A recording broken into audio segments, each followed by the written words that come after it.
Kerry Collins hoping to put a dent in what has been so far a basically impenetrable New York Jet defense. They have, especially against the pass with their pressure, and I think that's Jeff Fisher's plan going into this game is, well, okay, we see they can get after the quarterback. We saw what he did to Brady last week. Let's see what they can do against a running game.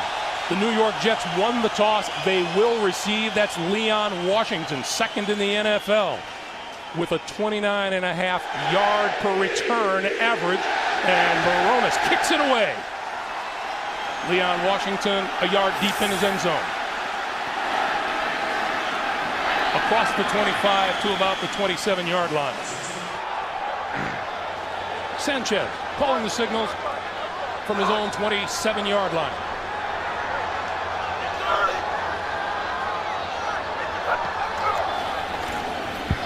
Under pressure, gets rid of it on the screen. This is Jones, and maybe a pickup of a yard. Well, remember the game the Jets played last week against New England started with a sack and a fumble as Mark Sanchez was pressured, but keep in mind now this was a screen, so some of that pressure was allowed trying to make the screen happen, but Tennessee flowed very well and shut it down. Leon Washington now in on 2nd and 8. It's Tony Richardson in motion. The give is to Washington straight up the middle, out across the 35, out to the 39, and a first down for the New. Nice job by Leon Washington that time, getting a good solid 3 yards after contact. Sanchez now in the shotgun. Sanchez looking, throws over the middle, got his man inside the 45 of the Oilers. That's the tight end, Dustin Keller. Oh, what fantastic protection for Mark Sanchez. The little ball fake inside, but look how they just shut down the Tennessee pass rush. The ball floats on him a little bit. Nice job by Keller going up and getting it. But good work by the guys up front. He gets to plant, he gets to go through a couple reads. That last little shove at the end, that was way too late after the fact, a non-factor. The line of scrimmage, the Tennessee 43.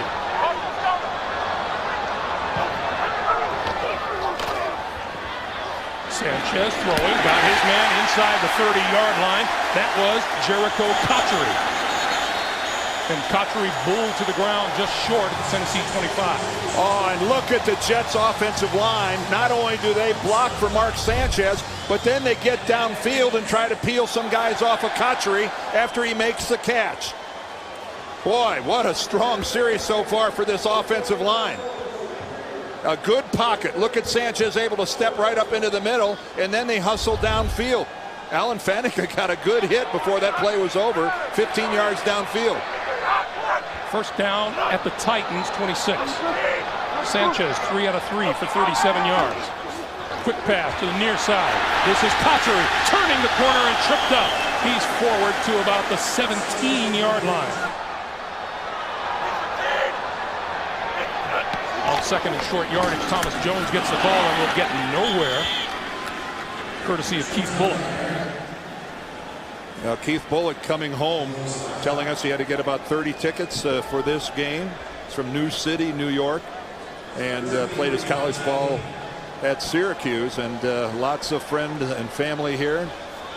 That's been one of the few bright spots for Tennessee defensively so far. This is a really, really fine offensive drive the Jets have put together to get this game underway.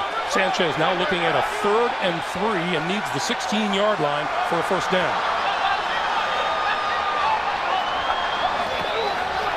Sanchez, quick pass outside, got his man. That is Stuckey out of bounds at the 15-yard line, but that's enough for a first down.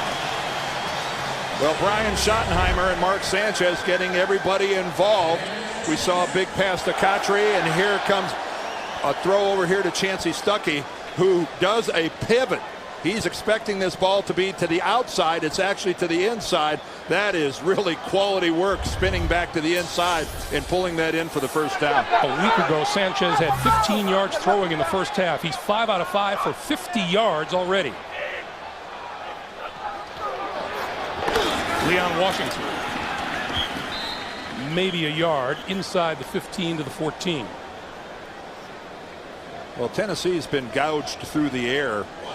They're dead last in the NFL in pass defense, but they have done a good job of defending the run. And you say, well, sure, that's because everybody's just throwing the ball against them, but they've only given up 2 yards a carry. There's Chuck Cecil, their defensive coordinator. You know, he replaced Jim Schwartz, who's now the head coach of the Lions. But still, when they're not able to 1.9 yards per carry, that's effective run defense. No gain on that last play, so it's 2nd and 10. 2 tight ends now for Sanchez to work with. Straight drop, time, throws, end zone incomplete. Pass is intended for Cotchery, and Cortland Finnegan was guarding it. Well, whatever Cortland Finnegan isn't or is, Shy is not one of them. He is as aggressive a cornerback as you will find. He's really anticipating that slant by Cotchery, and the crowd groans, but his timing with the contact in the arm was just as the ball arrived. Brad Smith into the lineup now for the first time today, number 16, flanked to the far side of the field as Sanchez looks at a 3rd and 10. Sanchez pulled it down, and he's going to run it to the 5, to the goal line. Spinning. Did he get there? He did. It is ruled a touchdown. Oh, Mark, you got away with that, but that is risky. Tennessee came with the blitz. They came with an all-out blitz, which means if he gets beyond the line of scrimmage, there's nobody there. 7 Titans come on the rush. There's no second level of defense. All the DBs are back inside the 5-yard line. But look at this. No question he gets it across, but that is a move. If you try it too often, that can backfire. How'd you like the way he put his head down and went right at Michael Griffin, the safety? His first rushing touchdown of his NFL career. Now you know why the Jets players have fallen in love with Mark Sanchez. Jay Field, extra point, is good. Mark Sanchez pretty much did it all on that drive. 10 plays, 73 yards, and the last 14 yards he did himself, Dan. And watch right here as he puts that head down to go towards the goal line. That is really risky. You've seen players get really hurt in the past, and Mark was over on their sideline kind of stretching his neck out a little bit. Keep your head up at contact. This is Ryan Mukhtar, the rookie out of Hawaii, from his own 5-yard line. And hit hard just short of the 20. Loose football. Jets say they have it. They do.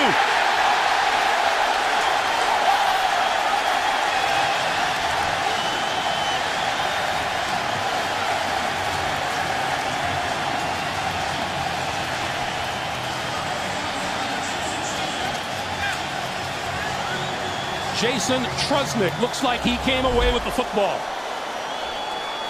Boy, what a stick. And Trusnick did it all. Yep. He had the stick and the recovery. Boy, that is just outstanding special teams. And again, Mike Westhoff's units just come, you know, they have been playing great football so far early in this season. Let's see if Brian Schottenheimer gets hungry for a quick strike here from the 19. Direct snap to Leon Washington. And Washington ahead close to the 15-yard line.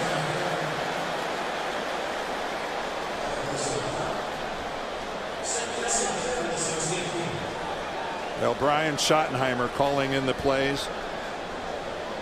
Again, he was retained by Rex Ryan. He was the coordinator here last year. And, you know, Rex Ryan said, hey, I had a chance to keep some good coaches. I kept Mike Westhoff on special teams. I kept Brian Schottenheimer. I believe in continuity. It's paying off early, obviously, here for the Jets. 2nd and 7. Quick pass out here. That's complete to Washington. Washington dances inside the 10.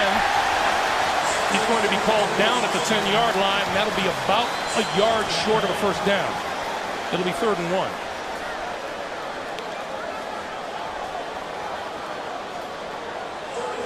Well, Leon Washington is such a complete player.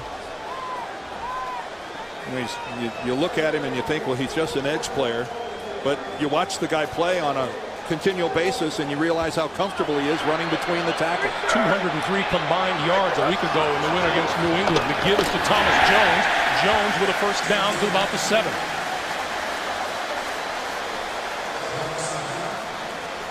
Boy, this has been a good start to the football game for the Jets and their offensive line in terms of making a statement on the line of scrimmage. They're protecting their quarterback.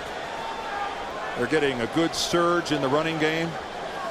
Rex Ryan talked to his team this week about, they invested so much emotional energy last week in that game and that win against the Patriots. And did not have a good practice Thursday. No, and he let them know it.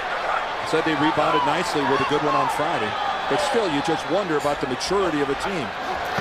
On first and goal, Jones again. Right side, inside the 5-yard line, and down to about the 1.5. That was a good job of patience by Thomas Jones. Give the guys in front of you a chance to set up a block and then take that crease and follow it through. Well done. I think right now there's no way the Titans aren't reeling a little bit. Well, we are more than halfway through the first quarter and the Tennessee offense hasn't touched the field yet. 78 and 75. Good red zone numbers for the Jets. So a pass is good for the touchdown. Ben Hartsock on the receiving end. What a fake by Sanchez.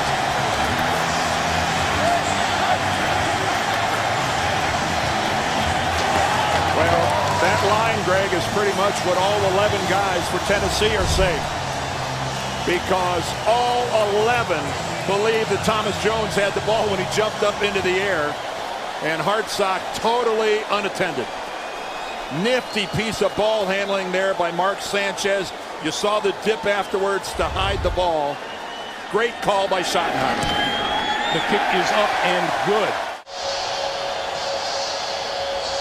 Welcome back, and there is a new return man on the field for Tennessee, another rookie, Jason McCourty, a 6th-round draft pick out of nearby Rutgers University, is going to get the chance because Ryan Mouton, well, it may be a while before he gets another shot at returning a kick.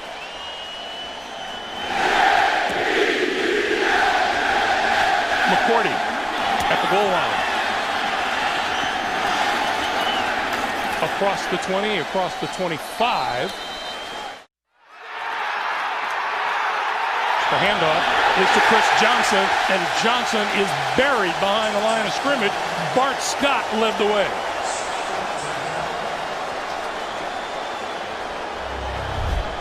Well, Bart Scott, he's the linebacker to that side. Talk about seeing the gap, shooting the gap, and unaccounted for in the Tennessee blocking scheme. Doesn't get a whole lot easier than that for a linebacker. Loss of 2, 2nd and 12. Collins throws. Oh, what a catch across the 30-yard line made by Justin Gage. Well, Kerry Collins at 36 can still put a little zing on the ball. Look at that tight spiral. And what a job of extension by Justin Gage, the former basketball player at Missouri. That's as good looking a catch as we've seen in a while. That was really nice. And onto the field is number 18, Kenny Britt, the rookie first-round draft pick out of Rutgers, and Jeff Fisher just couldn't be higher on a prospect than he is on Kenny Britt.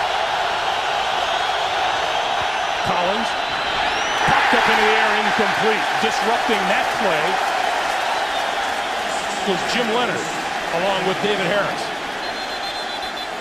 And now we got a little pushing and shoving. Chris Jenkins going at it up front with Jake Scott. Scott better choose his jerseys wisely. I wouldn't walk right into the middle of all the New York players. There is safety in numbers, not to mention the fact that Chris Jenkins is bigger than you. I would take a helicopter to get past Chris Jenkins. Jim Leonard deep for the upcoming kick by Reggie Hodges. Pressed into service because Craig Hentrick, the regular punter, is out with a calf injury. Fair catch called for and made by Leonard. at his own 29-yard line from their own 30. Fake toss to give us to Tony Richardson, and Richardson for about 7. 2nd and 3. Sanchez with time throws behind his intended receiver, Chansi Stuckey.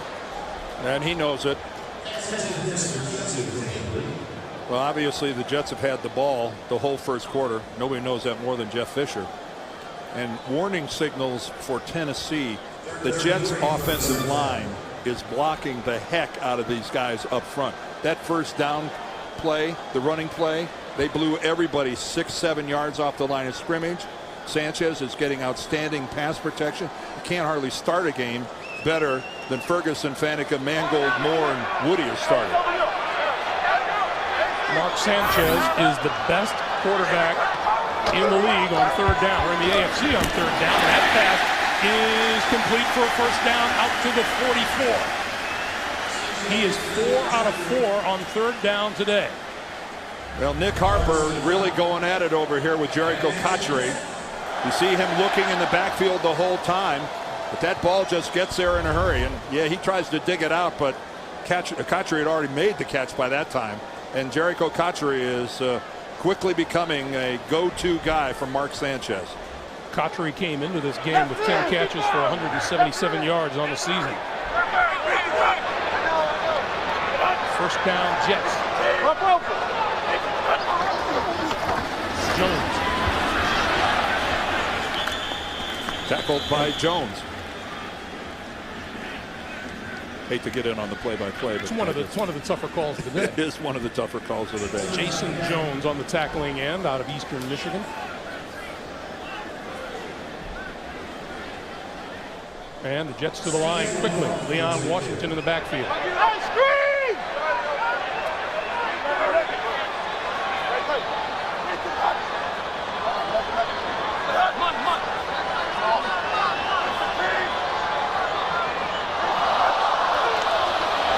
Take the pass, give it to Washington, and Washington out across the 45 to about the 46-yard line.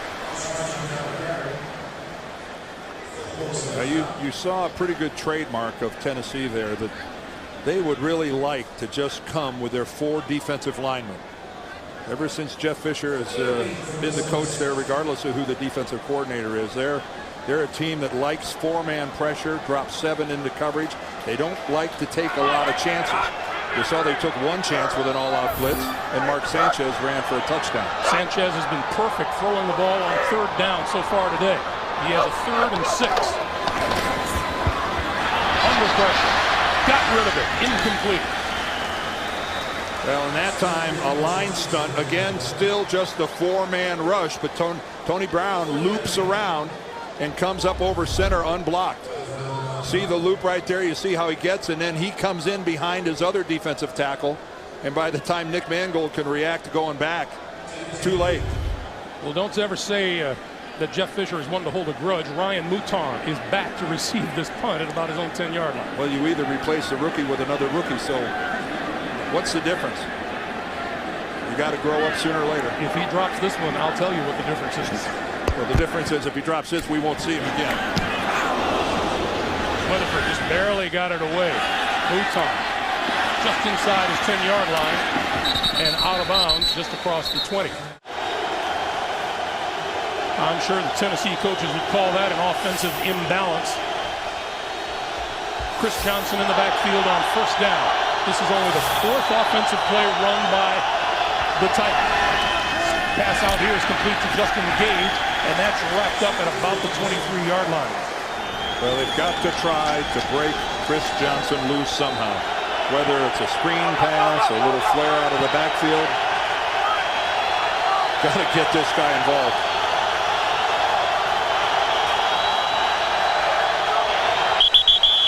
A little movement up front. It is against Tennessee. Jake Scott moved. Mike Carey is our referee today. As you can see, the officials are in throwback regalia as well. Mike Carey, how about the fact that Mike Carey just turned 60 years old? Folks, I got to tell you, to be in his company, You wouldn't think this guy was more than 40. He looks like a cornerback. Whoa, talk about some good. He's got some good genes somewhere, man. He is defying Father Time. Collins, straight drop, lift time, sideline pass, and way overthrown. 3rd and 13. Let's see how many that Jet defense bring against Kerry Collins. Well, it'll be an overload if they decide to come, and there it is to the left. Collins just got rid of it, and incomplete. Justin Gage, the intended receiver. How can you play any better than Darrelle Revis? Oh, come on. What a football player this young man is developing into. Because watch this throw from Collins. It's an outstanding throw, but perfect timing as he's working against Justin Gage. Watch how he's going to come around with the right arm, get it in there, and make contact with the football, timing everything perfectly. Absolutely perfectly. From Leonard, deep for the kick. And is down at the 45-yard line. And actually, no one had a rushing touchdown against that Tennessee defense until Mark Sanchez did it in the first quarter here. Leon Washington the last. I think the Titans defensively might be a little tired of seeing the Jets. The defense is just a little tired, period. Well, they've got a right to be. 1st and 10. Sanchez, play fake, steps up, halftime, throws, complete at the 40-yard line to Brad Smith. And down on the field is number 22, Vincent Fuller.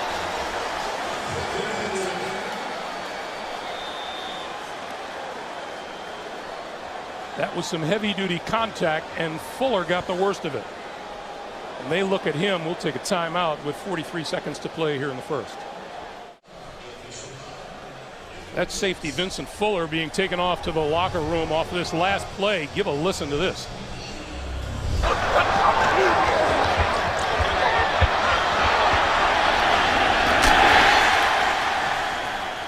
Well, Brad Smith, you always know in a crossing pattern there's some contact, and right there you can see Fuller leading with his right arm, that right forearm, and that's what he was holding as he headed to the locker room.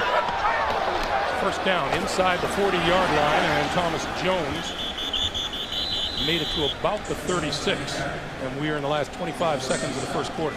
Greg, going back to that completion to Brad Smith, the reason that was a completion was because of how much time Sanchez had in the pocket. A crossing pattern takes a long time to open up.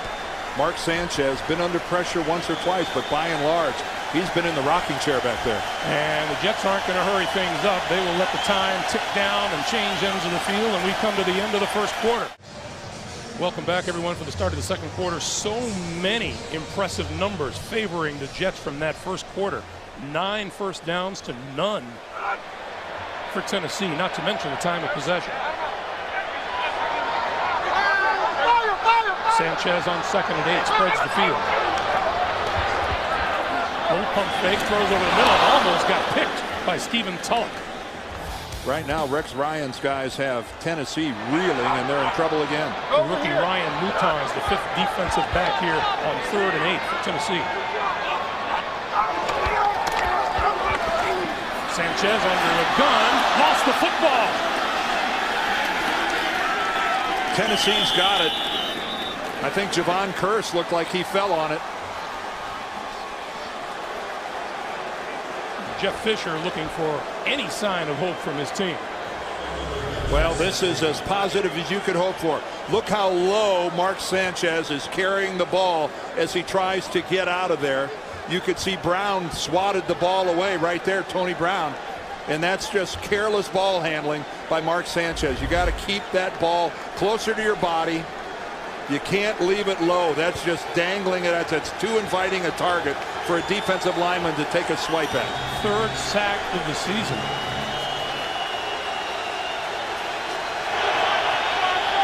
Of Sanchez, and now Chris Johnson and Ahmad Hall on 1st down, Tennessee.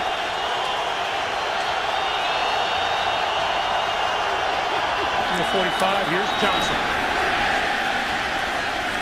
To about the 48.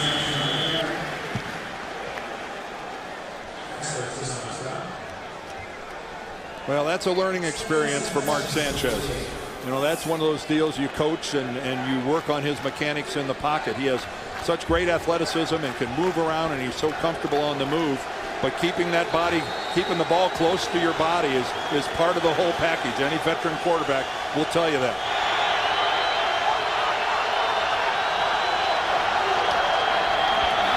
Johnson again, running the right side, breaking it outside. 35 down to about the 31-yard line. Tennessee finally registers a first down today. Collins to the outside, and that's complete to the tight end, Algie Crumpler, who gets the start today in place of the injured Bo Scaife. And there's a completion the New York Jets will give up every time. Brian Thomas right on top of him. That's Mike Heimerdinger, the offensive coordinator. Used to be the offensive coordinator here with the New York Jets back in the 05 season. Sure was. He's in his second stint with the Titans.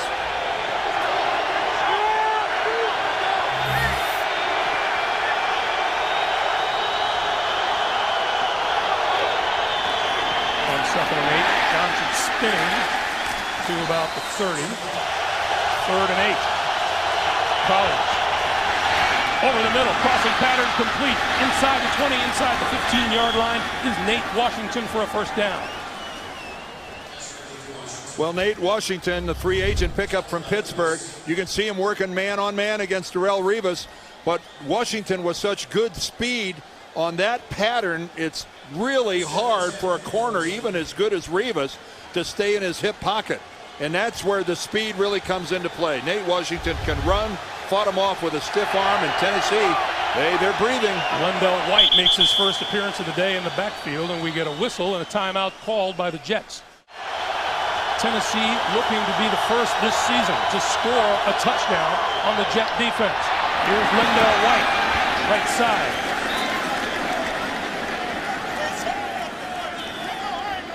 To about the 10.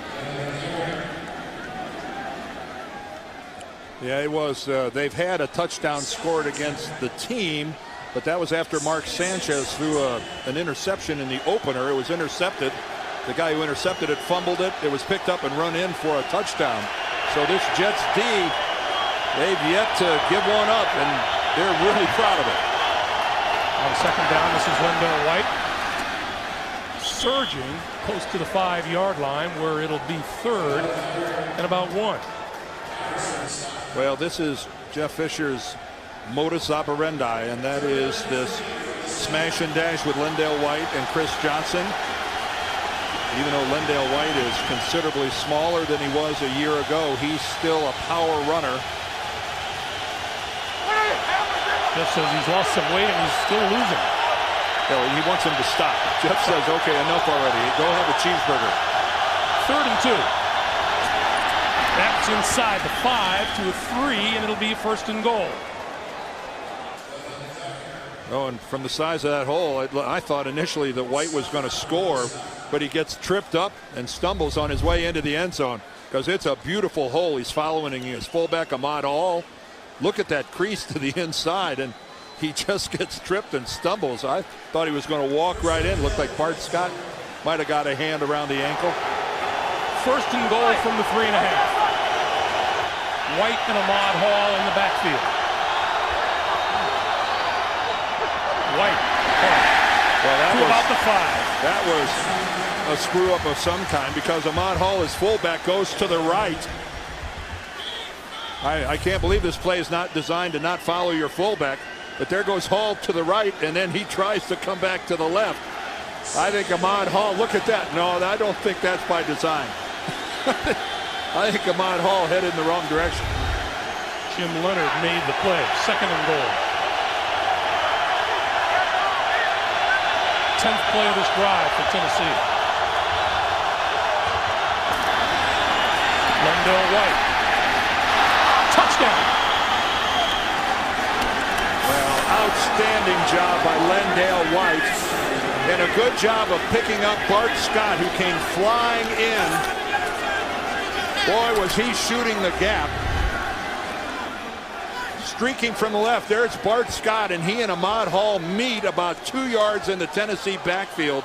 But that's all all Lendale White after that, bucking off a couple of tacklers and pounding it in. That was nice work by Lendale White.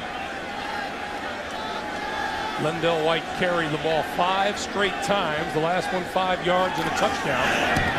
And Rob Baronis' kick is good. 10-play drive. The last 5 plays. Lendale White running the football. 5-yard touchdown run, 14-7 Jets. Well, and a good, solid drive by Tennessee, and you could sense even when they were down 14-0 that they've been to too many rodeos. There wasn't any panic going on. Well, Keith Bullock told us last night, every NFL team has 1 or 2 uncharacteristic games a season. But for us, just our first 2. Well, our first 2 and 2 1/4 games, it's been a little uncharacteristic. That's a short kick. Leon Washington on the run at the 15. And across the 25. They have bought into what he's been selling. Here's Thomas Jones trying the near side, trying to turn the corner, and cannot. May have lost a yard on the play. Cortland Finnegan coming up to make the stop. What the Jets have done today, 2 touchdowns and then a pump, and then the turnover, which turned into a Tennessee touchdown. And it was a fumble by Mark Sanchez well into Tennessee territory, where they were in a good position to at least get a field goal out of that drive. And who knows, they might have been looking at going up 21-0. Hey, Jack!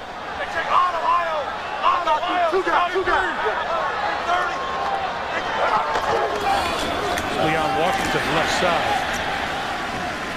Little burst across the 30, close to the 31-yard line. It'll be 3rd down. Keith Bullock making the stop. And the Jets again going without a huddle, but not a hurry up. This is again just trying to control substitutions. There's a big difference. It's not a hurry up in any way, but they certainly have the ability to snap it in a hurry if you try to make a substitution and pick up an easy 5. Jets 4 out of 6 on 3rd down today.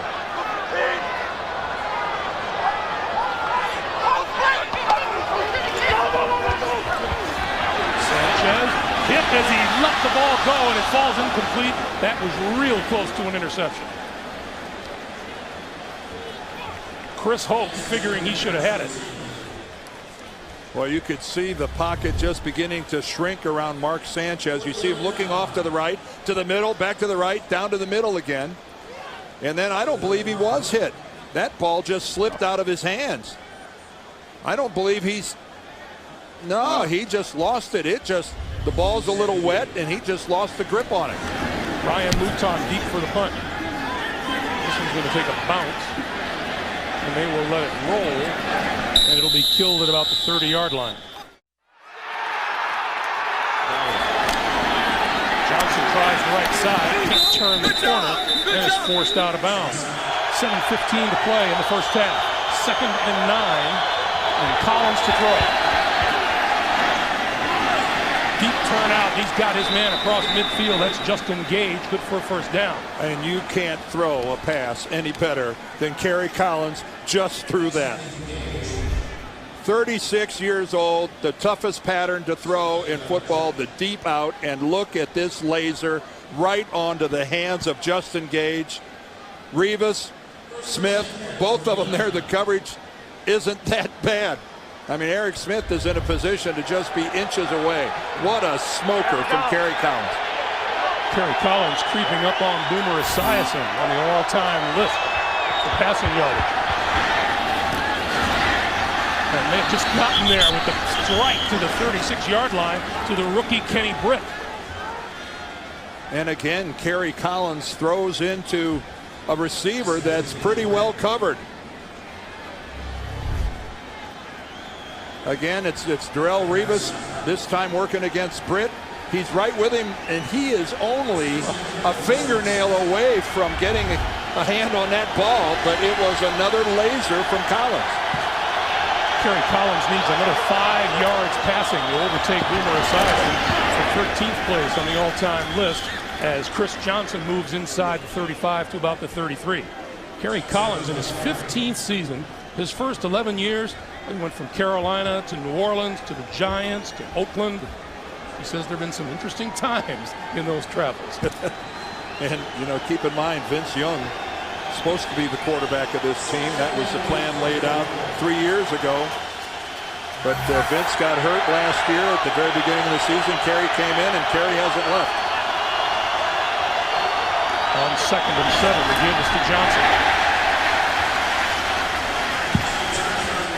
Mike DeVito and David Harris combined on the stop. Well, this front seven of the Jets, they are so good. David Harris was their leading tackler a couple years ago. That's just outstanding work by a defensive tackle with DeVito, standing his blocker up, not giving up a yard, shedding him at the last minute to slide into his gap and make the tackle. 3rd and 7.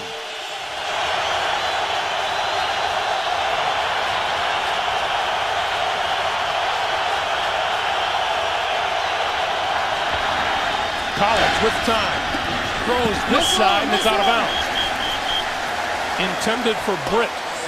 Well, Darrelle Revis had the coverage once again on Kenny Britt. And Kerry Collins to hit. This is just a throw that's mandated by the coverage. You put it in the only place where your receiver had a chance to make a catch, but unfortunately that spot's a yard or two out of bounds because of the outstanding coverage. We asked Kerry about throwing at Revis. He says you have to be selective and accurate when you throw in his direction. They're going to 4th and 7. They're going for it.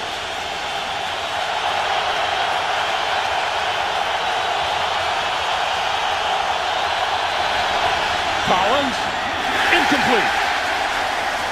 Washington, the intended receiver, Revis right with him. Seems like wherever Kerry Collins goes with the football, Darrelle Revis is there.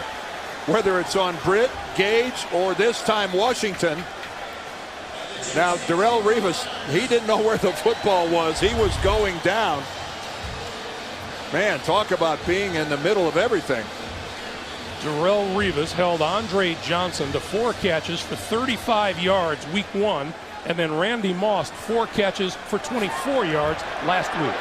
I guess in the wet weather it would have been about a 53-yard field goal for Barones.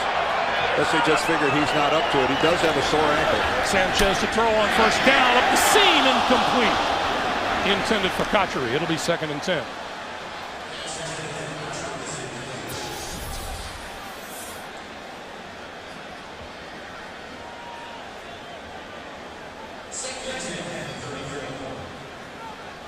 Well, you can see the hot start has not continued. 2 for 7. And a turnover. 0 for his last 3 throwing. Again, these aren't very good conditions for throwing. There's still a rain falling. Keep in mind, Mark Sanchez in Southern California didn't see a whole lot of this. Quick little screen doesn't work, doesn't develop very much at all. Thomas Jones, the intended receiver. It'll be 3rd and 10. And you could see Mark Sanchez go up to Jones and say something. Normally a screen takes a little bit longer than that to develop. And I don't know if the ball came to Jones before he was expecting it. I don't think I'm wrong when you say that it feels like there's been a little bit of a momentum shift since that early onslaught by the Jets. Well, they haven't done anything offensively since then to speak of. Sanchez deep down the sideline, and that's out of bounds. Cotchery, the intended receiver, pulled it in, but he was out of bounds. And the Jets will have to kick it away. And given the position of the ball, you see Jericho looking back at the video board trying to get a handle on maybe what he could have done. I don't think anyone could have caught that ball and gotten his feet in bounds. That's the 2nd straight 3 and out for the Jets offense, who started 4 out of 4 3rd down. They've been 0 for their last 4 now. This is Ryan Mouton with the fair catch called and made at about the 26-yard line. And Mark Sanchez kind of alone with his thoughts on the Jets bench. Brian Schottenheimer sitting right alongside, letting him go for a minute.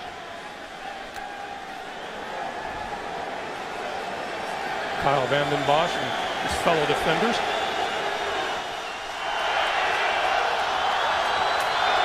This is Collins, and the give is to Johnson. And Johnson stacked up at the line of scrimmage, led by Marcus Douglas. You said at the very top of the show, Dan, you can't let 28 beat you, and they've done a good job on Chris Johnson so far. They've done a really good job, and of course, guys like Douglas have a lot to do with that, making that play right at the line of scrimmage. I thought it was really interesting. Rex Ryan said when Johnson's out in space, we've got to treat it like a punt return. You've got to look at a guy like that, and there's no way that you don't come at him with multiple people. Collins on the move, throws. That picked off. Intercepted by the Jets.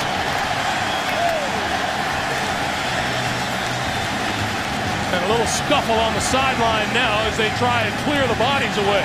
Well, Chris Johnson and Eric Smith, Eric Smith is the guy, they were fighting for the football on the ground.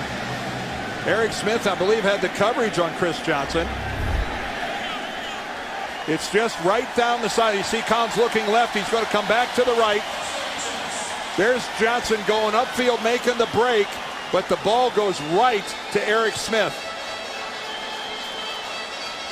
And does he maintain possession all the way down? Now, Chris Johnson, to his credit, he's doing everything he can do to dig that ball back out of there, but he couldn't do it. So the Jets now at the Tennessee 45. Turnovers playing a role here today. Here's Thomas Jones for a couple to about the 43. And we come up on 3.5 to play here in the first half. You know, Greg, prior to that, we saw Kerry Collins really having to thread the needle. He was making completions, but they were to guys that were really well covered.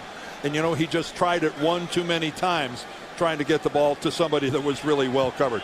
You've got to give the Jets secondary a lot of credit for the way that they have been playing their different coverages, how effectively they've been doing it.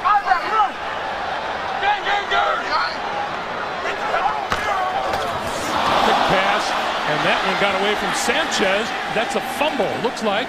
Hasn't been ruled an incompletion. Well, at first blush, I thought that was a forward pass. Mike Carey at the bottom of that pile.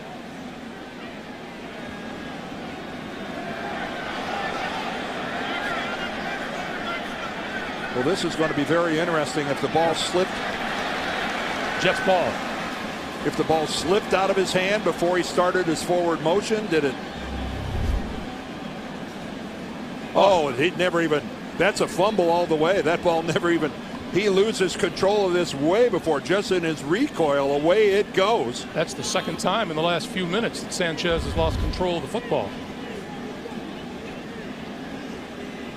Boy, that is an extremely fortunate break for the Jets that they were able to recover that. And that's, you know, that's losing control of the football enough to where now that's got to start getting in Mark Sanchez's head a little bit. You got to start thinking about it. Well, this is a youngster who played his football at the University of Southern Cal. And the weather that he's going to face here in the Northeast is going to be a little different. 3rd and 15. Leon Washington just inside the 45-yard line. Tulloch and Nick Harper with the stop, and that'll bring the punting unit on. You know, Sanchez, the scouting report on him is he's got big hands, and he's got, you know, he's not, you know, some quarterbacks over the years, you know, they fumbled a lot. Remember Dave Craig, the knock on him was he had such small hands, but Mark has big hands, but this wet ball is confounding him a little bit here. Mouton deep for the kick.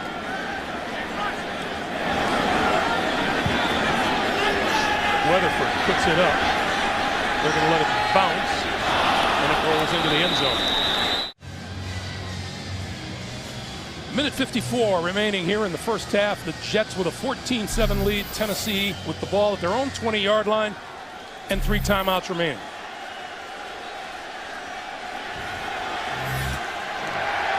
Chris Johnson has one 20-yard run today, and then his other 7 carries, a total of 5 yards. Collins far side. That's complete to the rookie Kenny Britt. And Britt has a first down just across the 30-yard line. Well, this is an impressive looking young receiver. Of course, he's from Rutgers. He played there. He's from right across, just a couple miles from here, Bayonne, New Jersey. He's got like 40 plus people here at the game that he had to get tickets for. And he is unbelievably young. He just turned 21 years old. Set a Big East Conference record in 3 seasons, over 3,000 receiving yards. The give to Johnson. Johnson trying to turn the corner and out of bounds at about the 40. Jim Leonard's helmet laying on the ground back at the 27. There aren't many players in football where you just kind of hold your breath whenever Chris Johnson gets on the edge or gets outside where he is broken contain. He is so fast. Harry Collins now number 13 on the all-time yardage list, passing one Boomer Esiason, who you will all get to see in just a matter of minutes. Chris Johnson right side, uses the block, midfield to the Jet 46. Wendell White now in the game as Kerry Collins throws far side and overthrows Nate Washington. That'll stop the clock with 70 seconds to play here in the first half. Well, that was intentional. That was a complete throwaway. He saw double coverage and launched it. How's this for a complete role reversal? All Jets in the first quarter, all Tennessee since.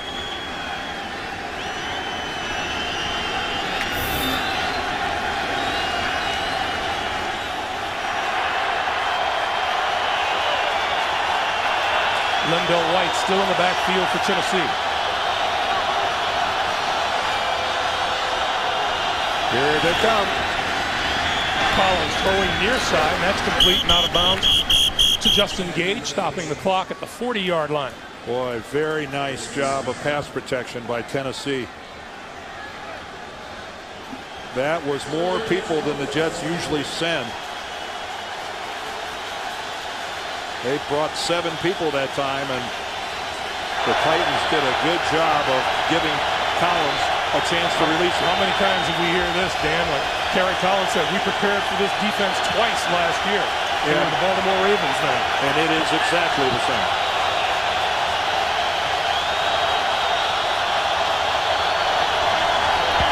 Collins. Oh, what a catch. Inside the 35 to the 32, Algie Crumpler just plucked that one out of the air. That's how much time remains here in the first half. And Chris Johnson joining Collins in the backfield. Each team 2 timeouts remaining. Tennessee has owned this quarter. Collins, far side of the field. Again, Crumpler out of bounds at the 28. Keep in mind, if it comes to a Tennessee field goal, Rob Baronis was on the injury report with an ankle, and he's also got a new holder. Hendrick was his old holder, and Reggie Hodges now is his new holder. Just signed this week to do the punting duties for Hendrick. And the ankle we were talking about before the game, it's his right ankle, but you think the plant foot is the more important foot. I think it is. I think it bears much more pressure during the kicking move. Collins pulls it down, throws again, complete to the 20-yard line to Britt. And that will move the chains. Clock continues to move. 42-41 seconds remain. Boy, this is a piece of precision quarterback work by Kerry Collins, being very patient.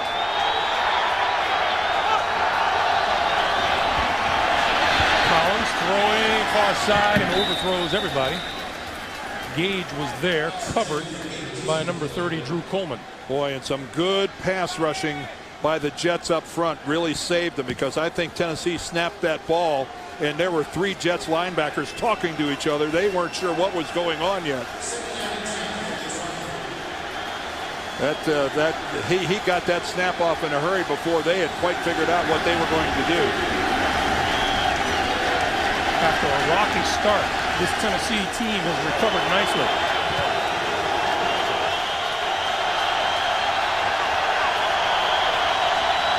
Play clock down to 2, down to 1. He didn't get it. Nope. Didn't even come close.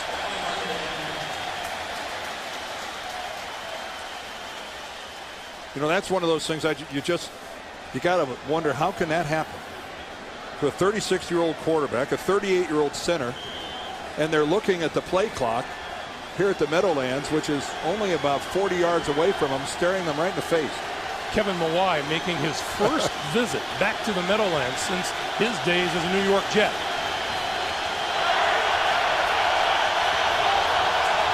Second and 15.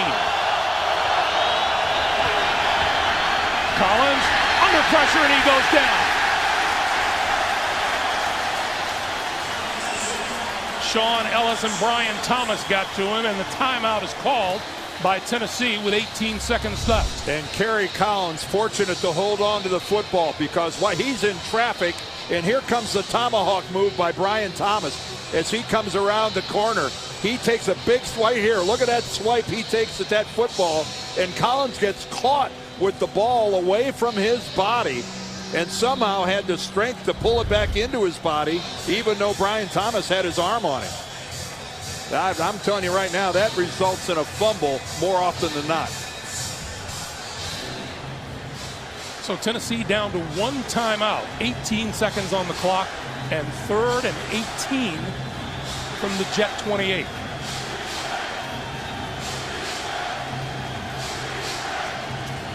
This has been a game of ebb and flow. Well, you don't need to get all of it. I'm sure Barones would appreciate some of it. 6, 7, or 8 of it.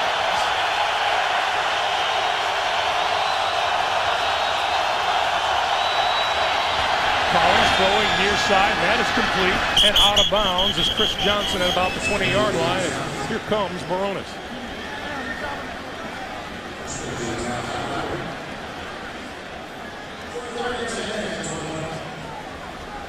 Well, Jeff Fisher told us that the new holder, Reggie Hodges, is really a good holder, and that was one of the reasons that they decided to sign him to do the punting while Hendrick is hurt, because they really wanted Barones to be comfortable with his new holder, their number 3. Reggie Hodges, an ex-New York Jet. This will be a 38-yard attempt.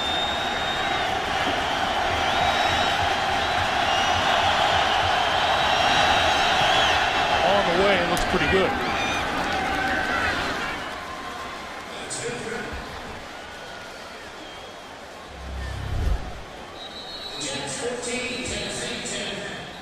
Good snap, and even with his wedding ring on his left hand, Hodges, nice job of spotting it there for Barones.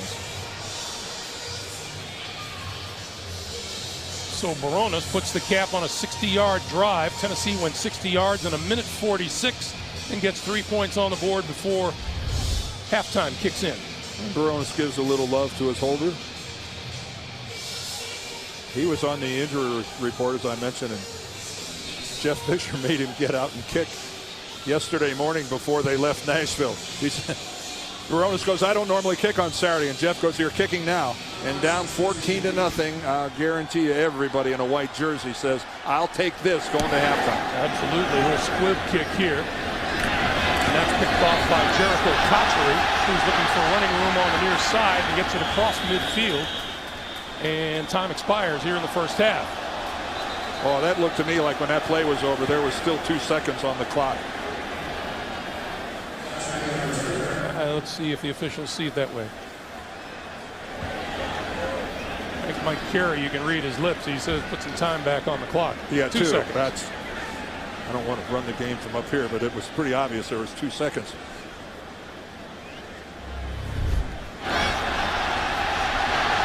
You can see it. There's the whistles. You hear them in the background plainly at 2 seconds. Jeff Fisher, get back. Yeah, I would say so. Well, they're only backing about 40, 45 yards off the line of scrimmage. Yes, he's got 3 safeties back at the 5-yard line. Look at this group back here. in the second quarter. They're going into the end zone now. They're setting up for the jump ball. Sanchez on the move. Going to throw it deep into the end zone and knocked out. Michael Griffin made the play. In the second quarter, the Jets -3 yards and not a first down. Now, the biggest and most important difference of the two quarters is that the Jets got 14 points out of theirs, and Tennessee only got 10 out of theirs. That's Jason McCourty, the rookie, who will take the kick from Jay Feely. And here we go. McCourty lets it bounce and it goes out of bounds. One of the most punitive penalties in Kickoff this out of game. bounds. Ball replaced at the 40-yard line. First down. That ball going out of bounds, they move it all the way up to the 40. That is a costly error in terms of field position. And a cardinal sin on special teams. Yes, it is. So terrific field position for Kerry Collins and the Tennessee offense. First down at their own 40-yard line. Chris Johnson, who racked up 48 yards rushing in the first half. Takes the pitch. Tries the left side. Gets about 2 yards on the play. Marcus Douglas making the stop. It'll be 2nd and 8. And the Jets defense really looking forward to an opportunity to show what they can do against a really strong running game. They showed in the first couple of games against, passing teams like New England and Houston that they can really get after the quarterback. But they wanted a chance to show that they can shut down premier runners like Lendale White and Chris Johnson. Collins throws it away.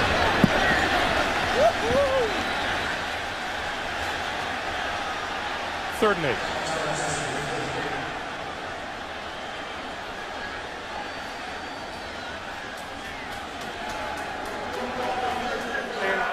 There's Vince Young, who is the third quarterback today. And Jeff Fisher says don't read anything into that. The young man is not feeling well this week. Well, the Titans had a couple guys that were under the weather. Eugene Amano normally starts at left guard. He gave way to Leroy Harris today because he missed practice all week long with the flu.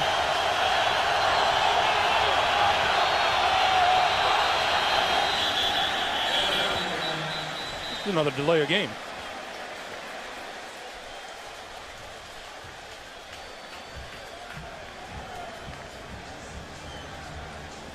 Mike Carey. There's no foul for delay. The play clock should have been reset. Third down. So they'll get another shot at it from 3rd and 8. Now Mike Carey explaining that it was a clock problem, not Kerry Collins' mismanagement of the clock.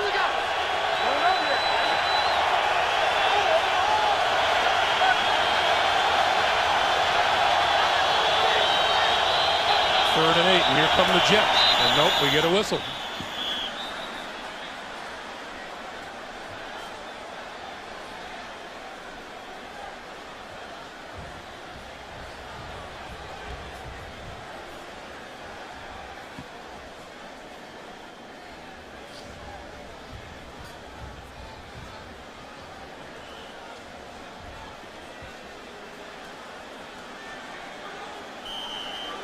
Well, obviously, there was an official who blew his whistle stopping the play when he shouldn't have. And Mike Carey just resets the play clock again, and here we're going to try to get a playoff.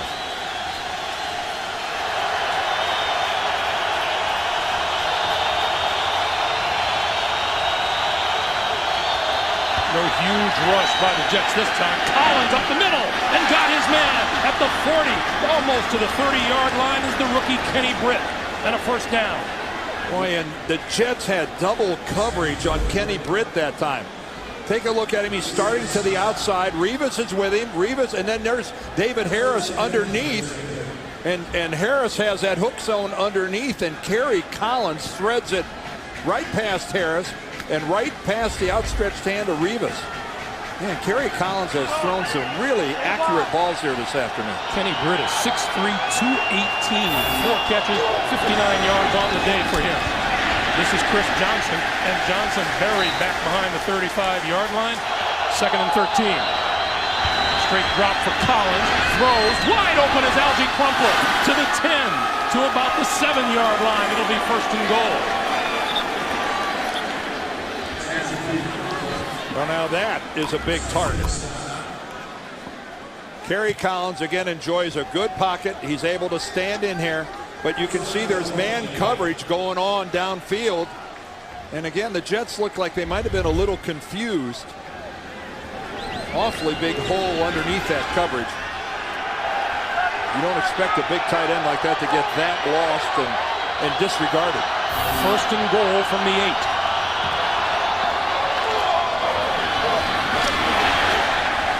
Johnson slipped, tripped, something. Well, he went to, I think he threw his right foot out trying to make a cut, and it just slid out from underneath him. He's going to want to cut back to his left. There goes the right foot, and then he tries to put the left down. Actually, the right held pretty well. It was the left that totally gave out. You don't want to blame it on the new shoes he's wearing. The ones he wore last week, the Pro Football Hall of Fame requested. That was just too severe of a cut. Lindell White replaces him on 2nd and goal. Collins throwing far side. Oh, what a catch by Nate Washington for the touchdown. Kerry Collins is throwing lasers. Wow, has he been throwing an accurate pass. Again, it's just man coverage over here. Lowry, by the time Lowry looks for the football, it's too late. It's already there. Washington's able to make the reaction back to the inside to catch it. Lowry caught sight of it at the last minute, but it was too late. So a Jet defense that had not allowed a touchdown in the first 2 games has given up 2 here today. And with the extra point, the Tennessee Titans, their 2nd straight 60-yard scoring drive. The Jets scored the first 14 points of this game. Tennessee the last 17, and the Titans lead it by 3.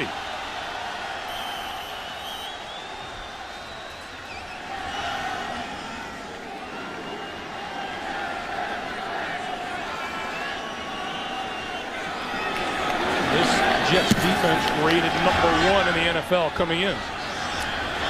2 yards deep in the end zone. Leon Washington brings it out. And is out to about the 22-yard line where Donnie Nicky makes the stop. Just under 11.5 to play here in the 3rd quarter. Thomas Jones to about the 23.5-yard line. Mark Sanchez, 0 for his last 6 throwing the football, had 81 yards throwing in the 1st quarter. Didn't complete a pass for a yard in the 2nd quarter. Well, this is where to take the heat off a rookie quarterback if the Jets could establish any kind of a running game. What a plus that would be.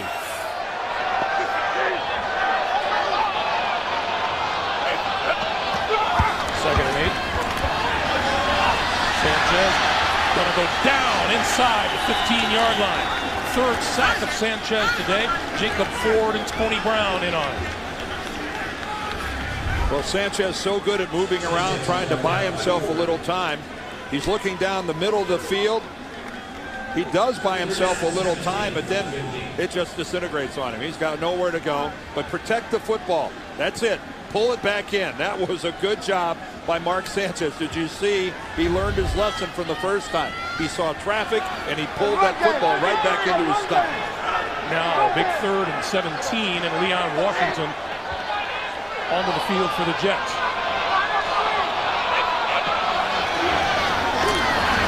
Little screen goes nowhere. Oh. Jericho Cotchery made the catch, and Ryan Mouton, the rookie, made the hit.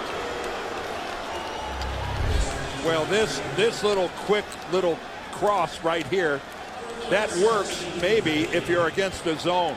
But that time Mouton had man coverage, and there's just nowhere to go. Cotchery just, that's a That play is dead from the moment it was called in the huddle if they're going to play man on the other side. Well, it's been a better day for Ryan Mouton as the day has progressed.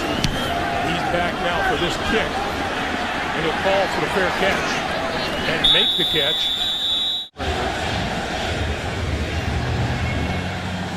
Back at the Meadowlands, Greg Gumbel, Dan Dierdorf. Dan, are we seeing a different New York Jet defense than the one that harassed Tom Brady a week ago? Well, they're not able to get to Kerry Collins the way they were able to get to Brady. But you got to give this offensive line. This is a better offensive line than the Patriots have. This is one of the best offensive lines in football. This is Chris Johnson to midfield. You can't be that. You know, New England doesn't threaten you that way running the ball. Collins. That's incomplete. Intended for Ahmad Hall out of the backfield. You know, when we talked with Kevin Mawai last night, he was talking about, we're not arrogant enough to believe we're going to keep him out of the pocket all day long, but he said it was important to identify where the pressure was going to come from, communicate that on the offensive line, and then go about your job. And you can see right there, Kevin telling everybody to get in there. And, you know, this is Tennessee's type of football game. A close, hard-fought, physical football game. You know, they lost their 2 games by 3 points apiece. They like playing close games. Here they come. Collins on the move, waving his man downfield and throws it down the sideline. Incomplete. Nate Washington, the intended receiver, and Drew Coleman was covering. The old man still has a little escapability, doesn't he? Kerry Collins. That looked like that was going to be a sack, and he had enough left in those 2 legs of his to get out of there and just get away enough where he could throw it away. You know, you talked about that old man thing with him. I thought he had a great line. He said, I like having as much experience as I do. Although he didn't like the one guy coming up to him and asking him a question, calling him Mr. Collins, a teammate. Hodges kick, fair catch called for. And a good job by Leonard. Calling for the fair catch, letting it bounce behind him, but we have a penalty marker up around midfield.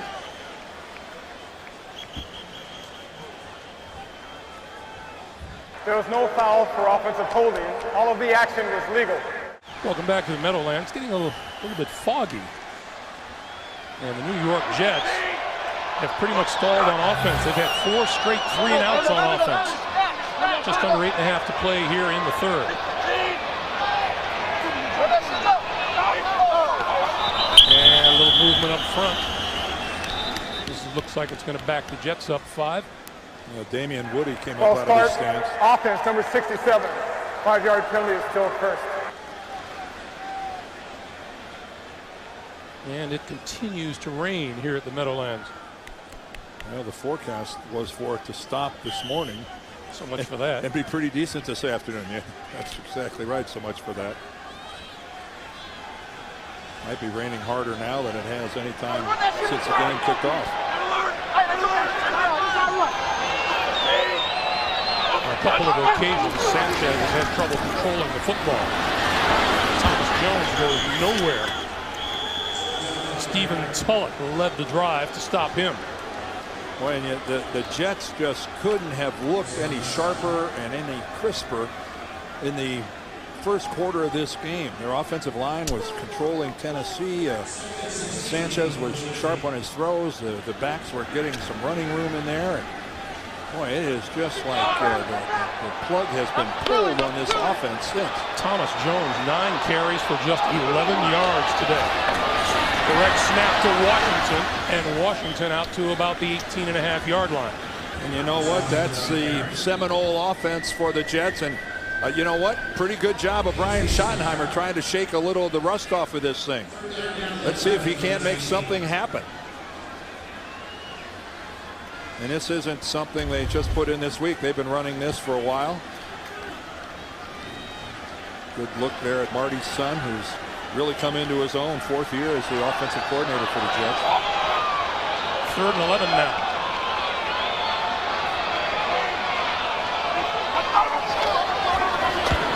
Sanchez under pressure just throws it away. Nobody in the middle of the field. Boy, you hate to give up pressure on your quarterback against just a 4-man rush like that.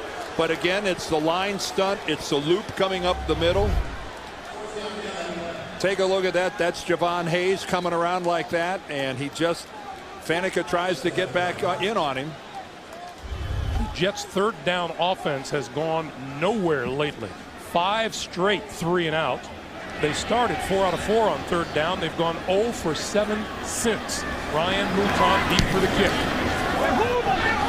Mouton looks up into the range. Fair catch. Ball for him. He lost the ball. Still loose. And the Jets fall on it inside the 25-yard line. Larry Izzo with the recovery.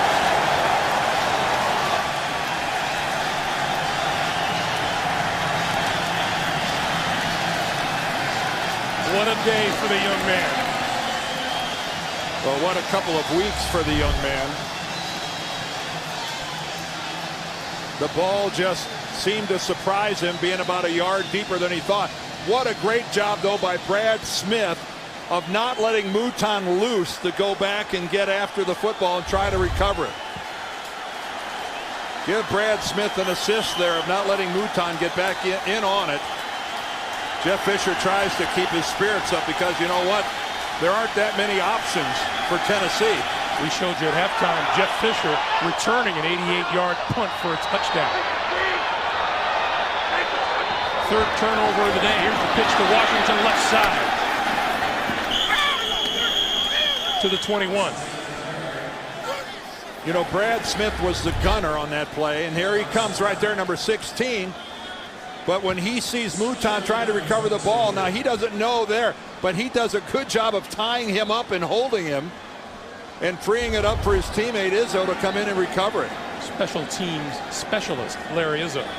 And I just can't imagine Ryan Mouton's frame of mind right now. That football must look about the size of a BB.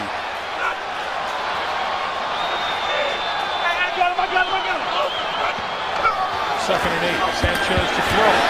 This side, wide open, inside the 10-yard line is Jerricho Cotchery. It'll be first and goal. Now that was a good-looking pass by Mark Sanchez. Take a look how softly he drops this right in, right on the hands, right over the shoulder of Cotchery.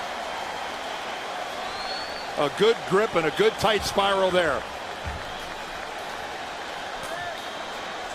Ryan Mouton into the secondary. There's an extra DB. First and goal. Direct snap to Washington. Well, Tennessee wasn't having any of that. Big number 75, Javon Hay.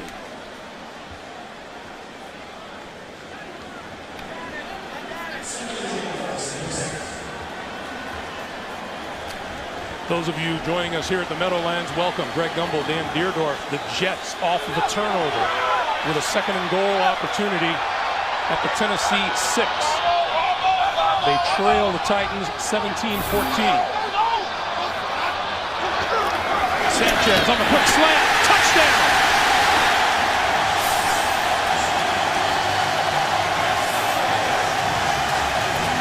Well, that's how you take advantage of a turnover.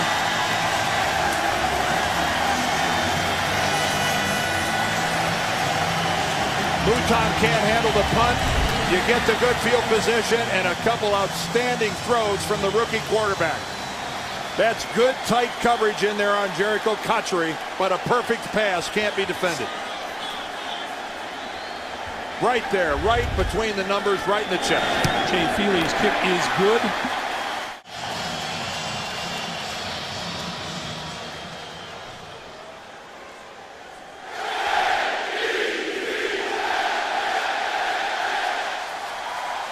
On the right, the rookie, Jason Mouton, who's had a rough day fielding the football. Getting words of encouragement. On the left, Mark Sanchez, who took advantage of the turnover, and the Jets lead it 21-17. Jason McCourty, another rookie, takes this kickoff 3 yards deep in his end zone to the 20. And out to about the 24-yard line. They were nowhere to be found. Lindell White in the backfield for Tennessee. White with the ball. hit at the 25-yard line. A nice hit there. Those of you who just tuned in, we're celebrating 50 years since the AFL was born, and the New York Jets wearing their old New York Titans uniforms. And on the other side of the field, the Tennessee Titans wearing the old Houston Oilers jerseys.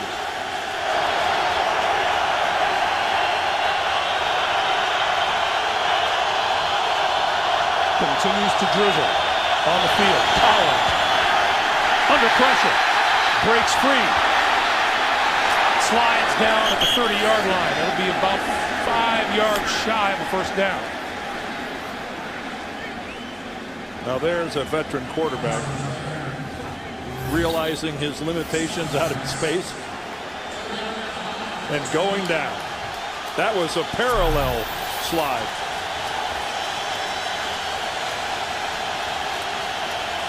Kenny Britt has been getting into this football game. There he is, number 18. Splitting to the far side. And Algie Crumpler has 4 big catches for 41 yards.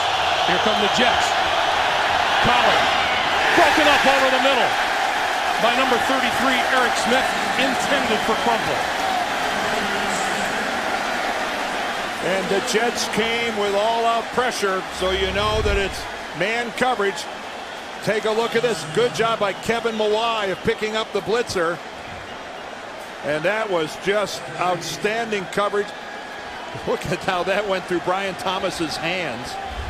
But Eric Smith able to get in front of it. How close was that to being batted down by Thomas? Tim Leonard back at his own 30-yard line for the kick from Reggie Hodges.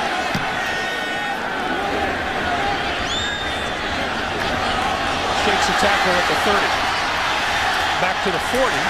Back to the 42 or 43-yard line. Good field position for Mark Sanchez and the Jet offense. The offense, first down, their own 43. Good field position. Can they do something with it?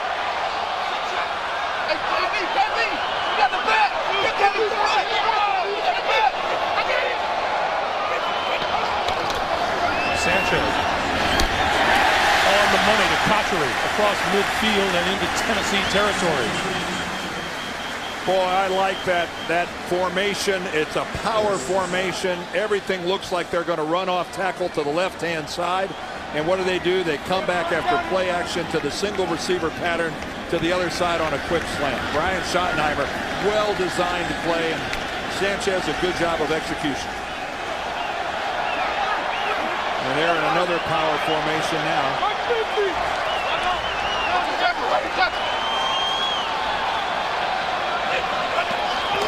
On first down, Thomas Jones straight ahead. Inside the 45 to the 42. Jones to the 40. 3 yards short of a first down. Jason Jones got in there to make the tackle and looked like he hurt himself. He's having to come out. That left arm of his is hanging down there. He doesn't want to do much with it.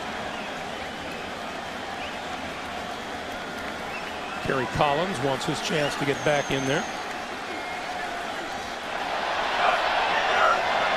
Third down has not been friendly for the Jets lately. 3rd and 3 here.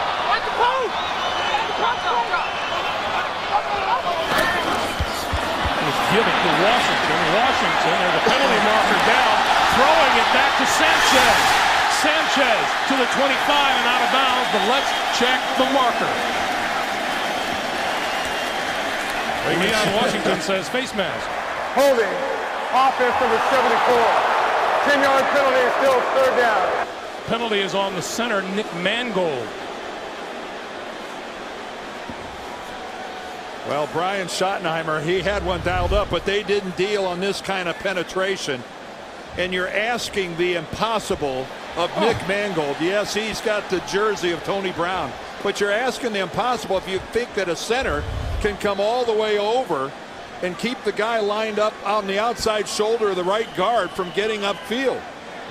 I know that you'd have to be Superman to execute that block. Dan, it looks like they saw the hold and missed the face mask. There was a face mask, but the hold, I guess that was, you're right, they see the hold first. That was an 18-yard pickup wiped away. 3rd and 13.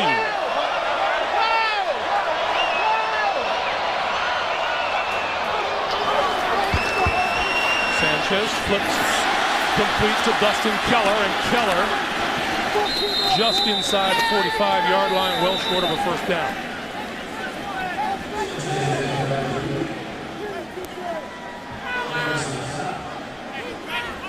So the punting unit will come on, and Ryan Mouton is going to get the call for Tennessee. There he is. And Jeff Fisher is just telling him, I'm sorry, this is a National Football League. It might be painful to grow up, but grow up you have to do. And a pretty disappointing drive for the Jets to have that good a field position. Lofted straight up, Mouton nowhere near it. And this one is going to bounce at about the 5-yard line and then take a Tennessee roll out to about the 12. As soon as that ball went up, Ryan Mouton went the other way. Well, you'll see a lot of guys fake like they're going to make a fair catch. Not even close. No, not even close. Hard to find a punt returner farther away from the football than Ryan Mouton on that instance. And with that, we come to the end of the 3rd quarter.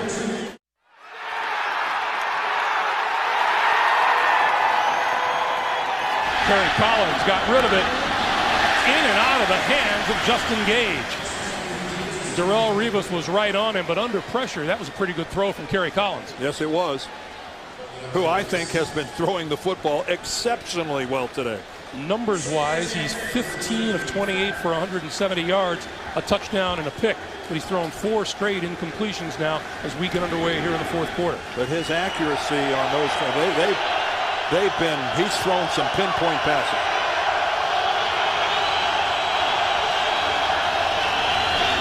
Chris Johnson wrapped up at the 13-yard line.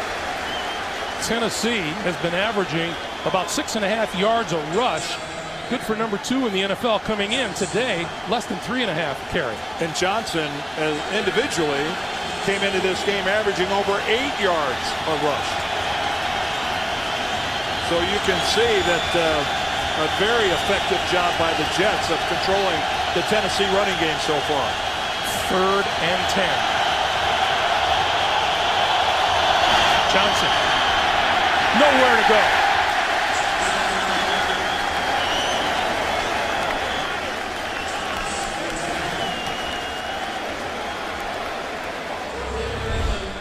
Well, there's big Chris Jenkins, 77. He's all the way out there working against left tackle Michael Roos. And not only does he not give up any ground, he actually advances the line of scrimmage about 2 yards into the Tennessee backfield. So the Jets with a chance to come out of this with some good field position. They call that relocating the line of scrimmage. Jenkins did just that. Jim Leonard back at his own 45.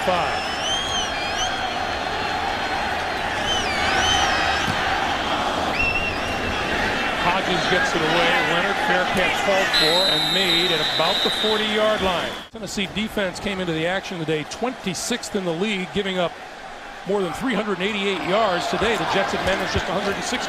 Sanchez going deep for Cotchery down the sideline. Did he catch it? They say yes at the 14-yard line.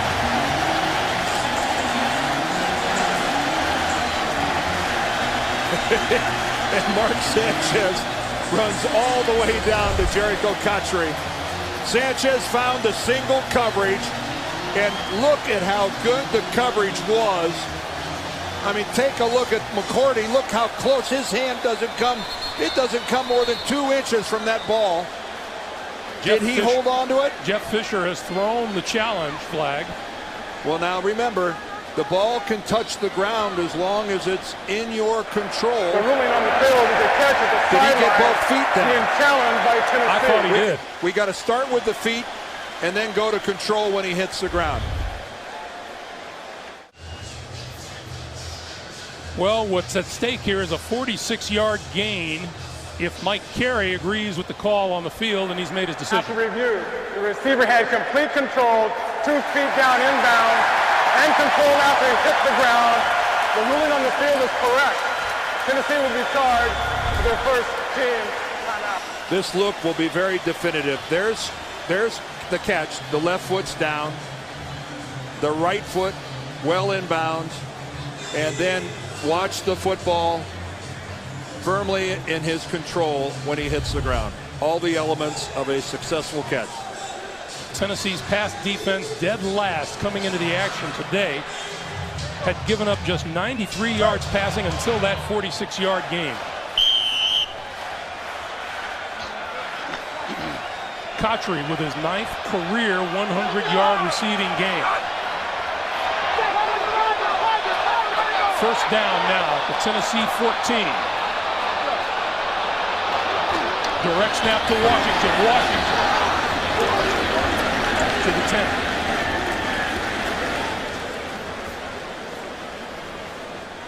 The Jets today, 3 trips into the red zone, scored 3 touchdowns.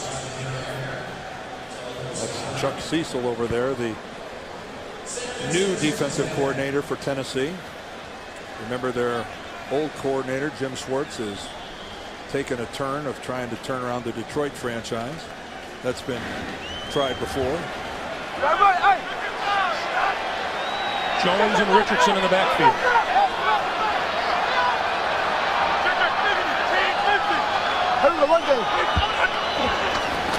Thomas Jones spinning and going nowhere. Lost a couple of yards. Chris Hope coming up from his safety position. Chris Hope, we were talking about the secondary play of the Titans the first couple of games, and he said, we sat down and challenged each other. We just hadn't played to our potential or to our expectations, and it's a secondary that had 3 Pro Bowlers from last year, Dan. Well, that performance last week against Houston was embarrassing for that secondary. They were the reason they got beat. 3rd and 7.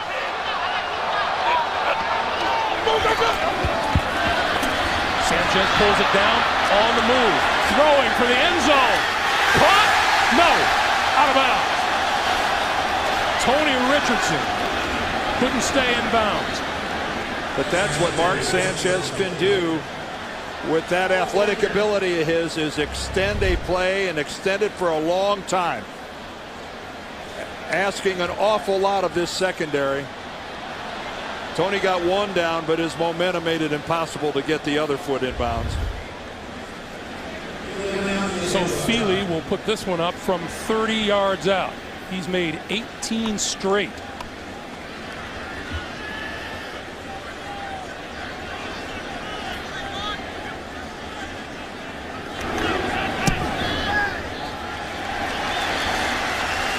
Make it 19. The rookie quarterback of the New York Jets, who has done a pretty good job of dismissing any thoughts about whether or not his knee is bothering him coming into the action today. I couldn't agree more. By the way, that mustache wasn't there last week. It looks like Mr. Sanchez is taking a mustache out for a test drive. See if he likes it.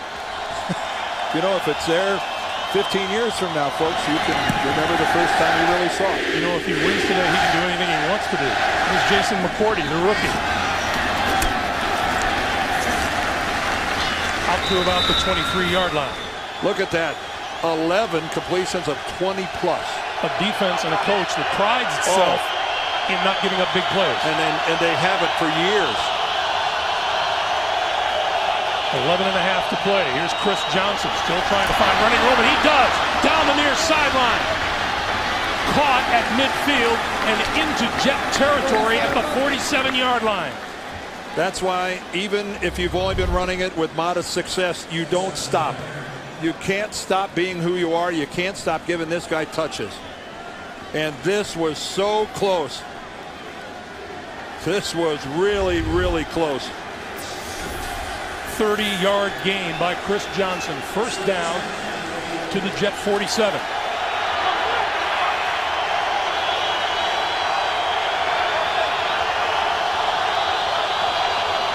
They'll give it to 28 again.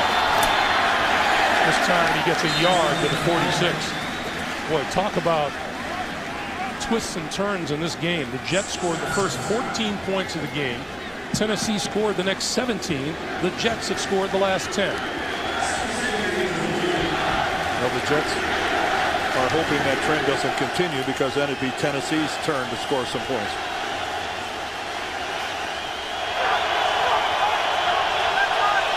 2nd and 8.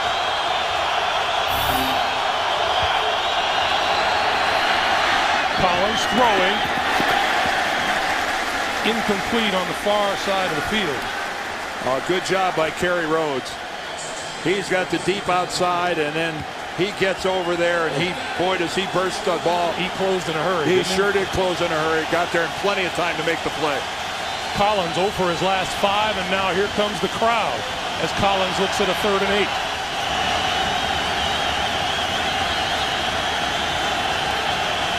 Boy, it's been raining. It can't be a great day to sit in the stands. There are very few empty seats. Here comes the blitz. Collins got rid of it. Down the middle, incomplete. Intended for Gage, and Drew Coleman broke it up. I'm not sure that Coleman broke it up as much as Justin Gage kept Coleman from intercepting it. I think Drew Coleman's got a really good shot on this ball after Kerry Collins had to throw it backing up. These two are matched up right here, but this ball is going to come right towards Coleman.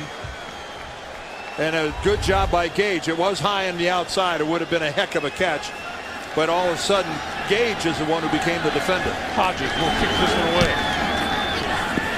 Leonard will let it go. And it'll bounce into the end zone for the touchback.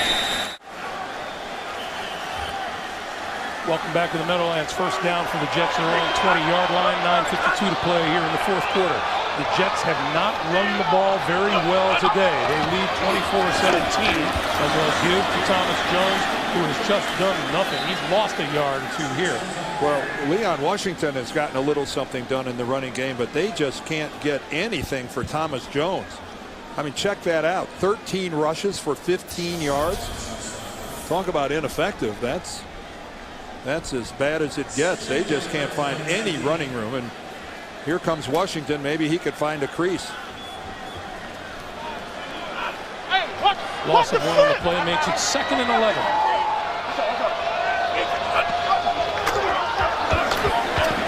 Sanchez over the middle. Got his man. Chanzi Stuckey out to close to the 25-yard line. And again, you know, don't be afraid to put the ball in the rookie's hands. He delivers a nice little pass in there to Stuckey. But again, look how Mark Sanchez bought himself a little room and a little time. He is so comfortable and almost effortless in the way he moves around the pocket. Even with the added weight of the stash. Yes, even with that. He's not even top of it. Right, 3rd and 5.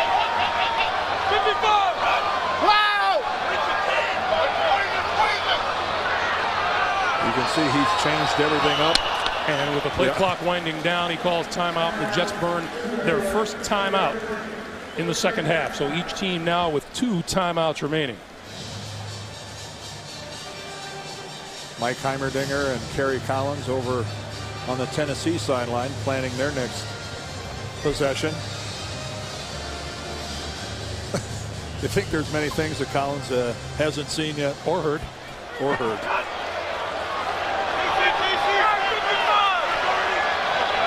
Third down hasn't been kind to the Jets lately. 81. I told you. That pass incomplete. So another failed 3rd down conversion. And the Jets will have to kick it away. And right now defensively, the Tennessee Titans are really playing with a lot of intensity. They've got guys flying around. As well they should. They understand the gravity of going 0-3, and there'll be a little excitement here now as Mr. Mouton is deep. Ryan Mouton, 3rd round draft pick out of Hawaii. Fair catch called for. And made at the 30-yard line. Every punt and adventure for the Tennessee Titans. So now the focus goes back to Kerry Collins on offense and the New York Jets on defense. You know, Rex Ryan, talking to him the other day, he says, I always think we're going to win. And even Jeff Fisher said, you know, he took a great job here in New York because that's really a good football team on the other side of the field. And, you know, there might have been a little animosity last week between Ryan and Belichick, but not these two. No. Jeff, a disciple of Rex's father, Buddy. They've known each other for many, many years. Jeff Fisher knew Rex when he was still a teenager. A lot of good feelings between the two. Chris Johnson in the backfield. Johnson gets the handoff. Hello, I'm Chris Jenkins, and you're not. How do you take this guy somewhere where he doesn't want to go? I remember when I first saw him playing for Carolina, I went, this guy is unblockable if he gets a shoulder on you. And there he is. And that is called absorption. That's like a black hole in space. It just sucks up stars. Second and 10.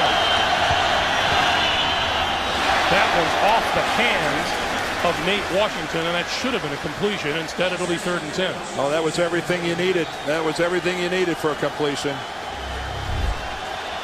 If you're going to be the team's go-to guy in pressure situations, you just can't have that happen. And not only did he not catch it, he tipped it up in the air, if there would have been a DB anywhere around it, that'd have been a pick.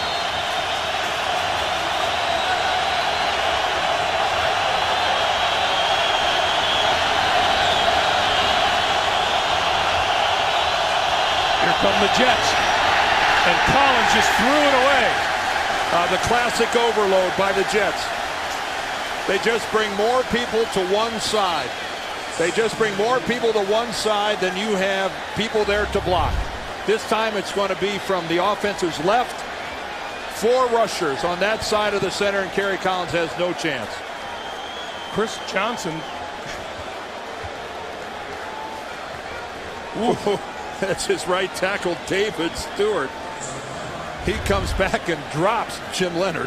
Chris Johnson had his choice of 3 different guys to block on that side and didn't get any of them. 4th and 10, and Leonard is back at his own 25. It's become a battle of field position.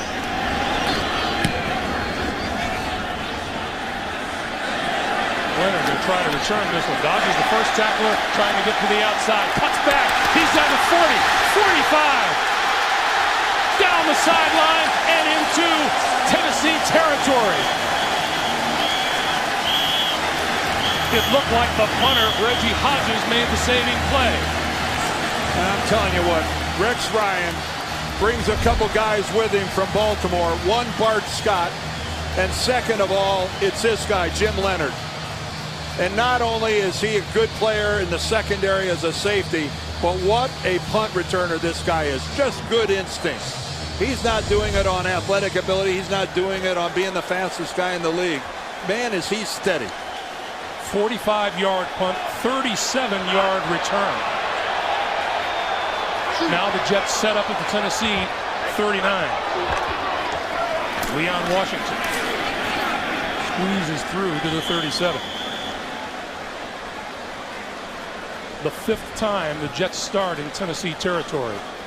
Coming up on 7 minutes to play here in the 4th. Boy, and this is where you'd like those 4 number 1 draft choices on that offensive line to start earning some paychecks here. A couple of first downs here not only go to work on that clock that's at 6:45, but moves you into field goal range and can make it a 2-score game. A lot at stake here for the Jets on this drive. Sanchez going to throw it. Off the hands of Stuckey and picked off by Tennessee. This is Chris Hope. Hope to the 35. And out of bounds, close to the 40.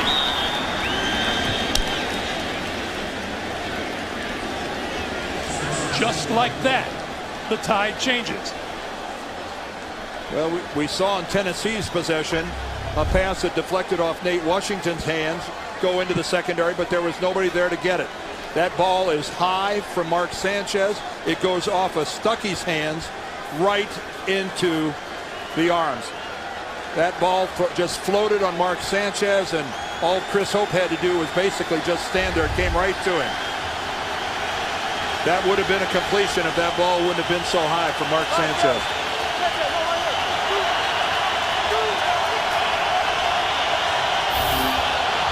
turnovers for Tennessee, 2 for the Jets. Collins, play fake. This side of the field incomplete.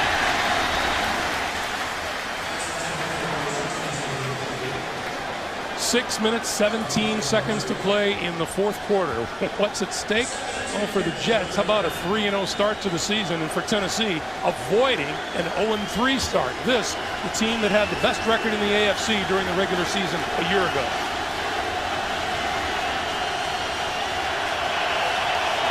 Timeouts remaining, 2 aside. This is Wendell White. Running room.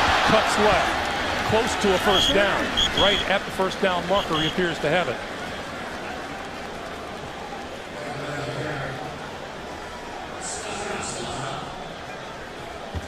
So we have enough for a first down. Total yards in the first quarter, the Jets dominated. Tennessee has had the better of it since then. The Jets were up 14-0 before Tennessee hardly even. Well, Tennessee didn't even have an offensive possession, and they were trailing 14-0. Kerry Collins has thrown 9 straight incompletions. And on first down, he gives to Johnson, and Johnson for a first down to the 40. We were talking with Kevin Mawai about that breakaway speed that Chris Johnson had. He said, you don't have to hold your blocks very long when Chris Johnson's carrying the ball. And then he goes, the other thing you realize when you watch tape, you realize, oh my, if I'd have just held this block for another half a second, it might have been a 60 or 70 yard touchdown. Because we realize if we'll just drive and dig for that little precious little more time, he can make something big happen. Johnson, 20 carries for 90 yards and looking for more here, and he got wrapped up and brought down by Chris Jenkins. Wow, Chris Jenkins again. Looks like he comes up limping a little bit, but here he is right here lined up on Kevin Mawai. Mawai just trying. Mawai just can't do anything about it. He's trying to put a shoulder and get his head in front and across Chris Jenkins. Mawai said he thought Chris Jenkins had his best year last year. If he's slanting that way, no center in the league can stop that. 2nd and 15. Collins to throw. Over the middle. Picked off by David Harris. Make it. And Harris brings it back to the 45-yard line. And credit the Jets' pressure there, Greg, because they were right in Kerry Collins' chest. And that's what forced that bad throw.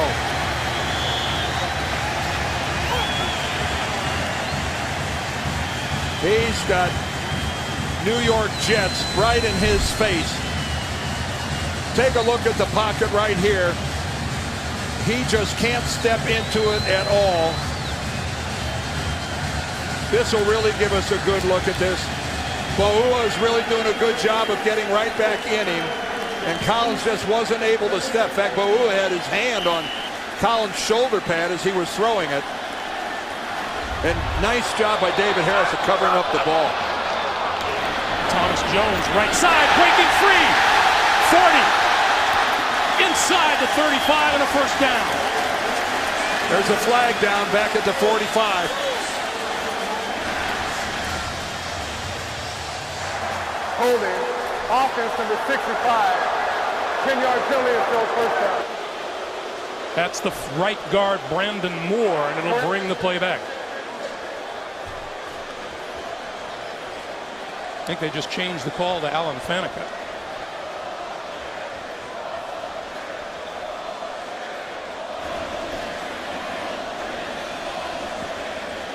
And I think we saw what Rex Ryan thinks of the call. Why, that's the first time all day that Thomas Jones has had any running room whatsoever. This guy's averaging a yard a carry. He would have enjoyed that.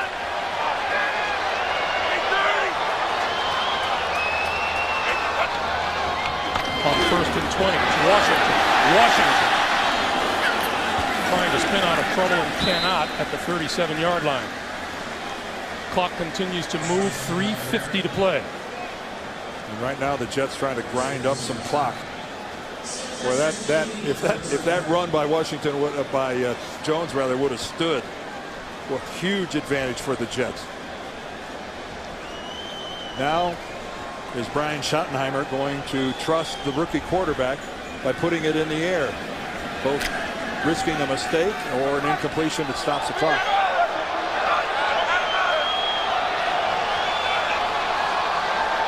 Play clock down to 3. Sanchez throws far side of the field. Brad Smith has it, goes nowhere. Well, that's as low risk a pass as you can have.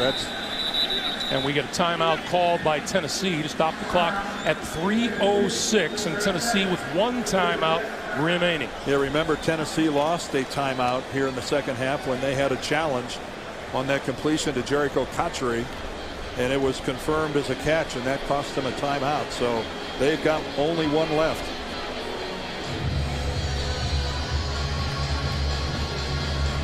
Remember, more football still to come here on CBS once we wind down. Big divisional matchup between Pittsburgh and Cincinnati. Miami travels out to San Diego. And in the AFC West, the Denver Broncos and the Oakland Raiders.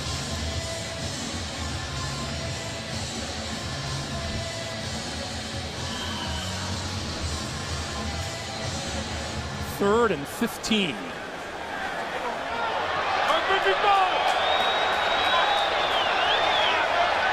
Look at that, 10 consecutive third downs without a conversion.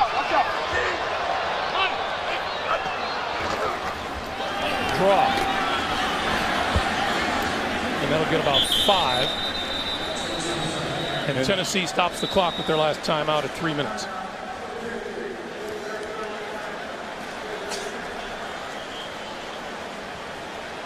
Ryan Mouton. Think his heart rate might be elevated? You know, it wouldn't take much more for him to be the poster boy for this game one way or the other. That's not exactly a guy walking back there with a lot of pep in his step.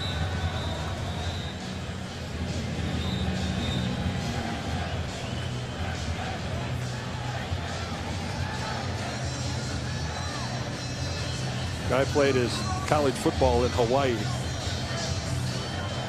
Right about now, he might be looking for a couple palm trees, thinking, I'd like to see anything that looks like home. Anything but a kick coming down and defenders coming at me. Let's see how the young man does. Weatherford lofts it up there. Mouton going to stay completely away from it. It takes a Tennessee bounce. Well, that was such a short kick. That didn't help the cause at all. Ryan Fowler prevented that from bouncing any further upfield, but Kerry Collins is going to get started from his own 34. Been pretty good in the fourth quarter, hasn't he? That was a 23-yard punt by Weatherford. 2:52 to play. Tennessee, no timeouts. Well, this is what the Jets did last week. They came with pressure after pressure. Chris Johnson finding room on the right side and out to the 45 and a first down. But that's what Tennessee can do that New England couldn't, and that's run the football, especially putting it in the hands of a guy who can change things in a hurry like Johnson.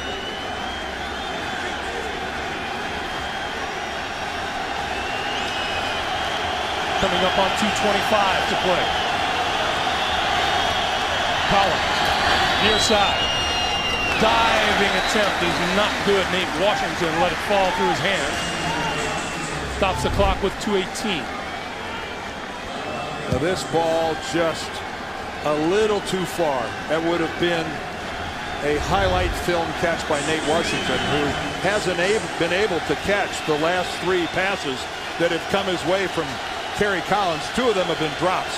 Came to Tennessee from the Super Bowl champion Pittsburgh Steelers as an unrestricted free agent. Well, you can't label that one a drop. That would have been a circus catch. 2nd and 10. Oh. Well, if you're going to go early, really go early. Michael Roos, the left tackle. 5-yard penalty is still second half. That's a lonely feeling you're 2 yards deep and realize the rest of your offensive line mates are still in their stands. You know, you say that as if you've done that. No, I've seen it done before. Yes, I have done it, and let me tell you something. You've heard tell. It's not cool. 2nd and 15.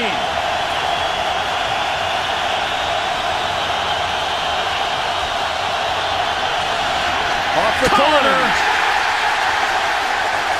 Courtesy of David Harris.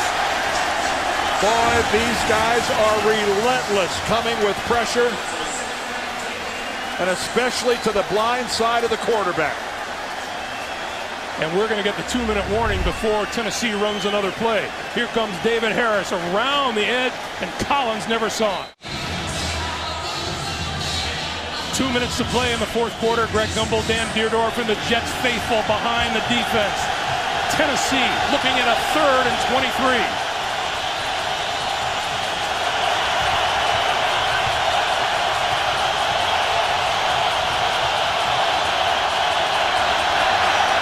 Collins throwing this side of the field, caught and dropped by Kenny Britt.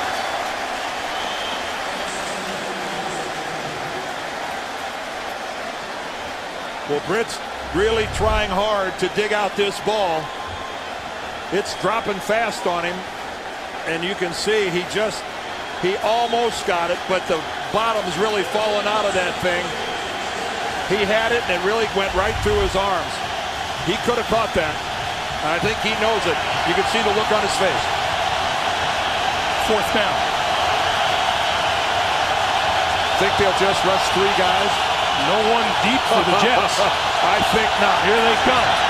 Collins throwing it up. Incomplete.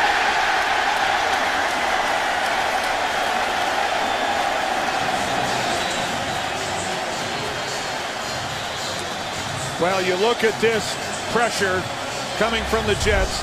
They are who you thought they were. They're just going to force you to throw the ball in 2 seconds. Kerry Rhodes unblocked.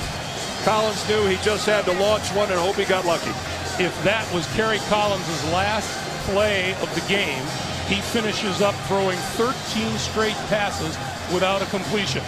And for the New York Jets, they had every reason in the world not to come out and perform well today with New Orleans up ahead.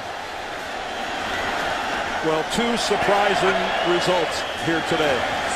How many people thought the Jets were going to open up 3-0? And who really thought the Titans were going to open up 0-3? Equal surprises on both sides. For Tennessee, 13-3 a year ago, and now in quite a hole. And for the Jets, New York has gone head over heels for their Jets, Jets. Jeff Fisher thought his team could come out and run the ball down the throats of the Jet defense.